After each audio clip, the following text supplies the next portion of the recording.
तिथे जाऊ नको, बाबा मारेल. झाडावर चढू नको, बाबा मारेल. नदीवर जाऊ नको, बाबा मारेल. शाळेत जा, नाहीतर बाबा मारेल. हे करू नको, नाहीतर बाबा मारेल. ते करू नको, नाहीतर बाबा मारेल. मग मुलं सुद्धा बाबांना घाबरतात. बाबांच्या भयानं शाळेत जातात. बाबांनी मारू नये म्हणून अभ्यास करतात. बाबांच्या दहशतीखाली शिकत राहतात. हळूहळू मुलं बाबांकडे दुर्लक्ष करून आईवरच प्रेम करू लागतात. मनामधून बाबांना काढून टाकतात आणि आईच्या चरणावरती सर्वस्व अर्पण करतात. बाबांपासून 4 हात लांबच राहतात. मुलं आईचं गाणं गातात. मुलं आईवर कविता करतात. कोणतंच मूल बाबाला दुधावरची साय म्हणत नाही, लंगड्याचा पाय म्हणत नाही, वासराची गाय म्हणत नाही. बाबांसाठी मुलांकडे शब्दच नसतात. मुलाच्या पायाला ठेच लागली तरी मुलं बापरे म्हणत नाहीत आणि साने गुरुजींनाही श्यामचा बाप दिसत नाही. आई घरात असली की कसं घर भरल्यासारखं वाटतं.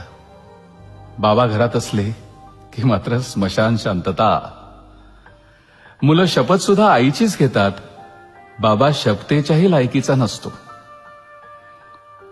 बाबा असतो केवळ मुलांच्या नावाच्या आणि आडनावाच्या मध्ये, नावापुरता.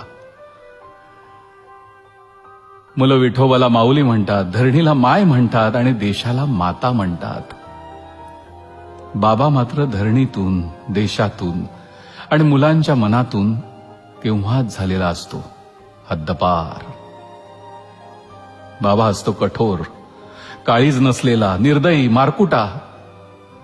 बाबा असतो मुलांच्या स्वप्नात येणारा बागुलबुवा. बाबा म्हणजे केवळ रुपये पैसे कमवण्याचं यंत्र. तेवढं काम त्यानं केलं की त्याचं कर्तृत्व संपलं.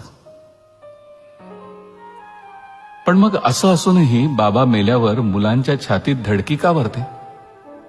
का ओघळतो मुलांच्या डोळ्यातून पाऊस? का वाटतं मुलांना पायाखालची जमीन सरकल्यासारखी? का वाटतं मुलांना की आपण बेसहारा झालोय म्हणून? का हंबरतात मुलं बाबा मेल्यावर? का मुलं घाबरतात बाबा गेल्यावर? कथा, कादंबऱ्या आणि कवितेत कधीही नसलेला हा पत्थरदिल बाबा प्रत्यक्षात जेव्हा नसलेला होतो तेव्हा का वाटतं मुलांना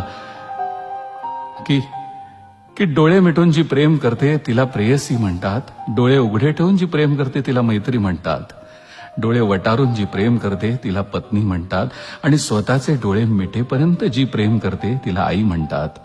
पण डोळ्यात प्रेम न दाखवता जो प्रेम करतो त्याला बाबा म्हणतात. शेअर करा ना एका बाबासाठी.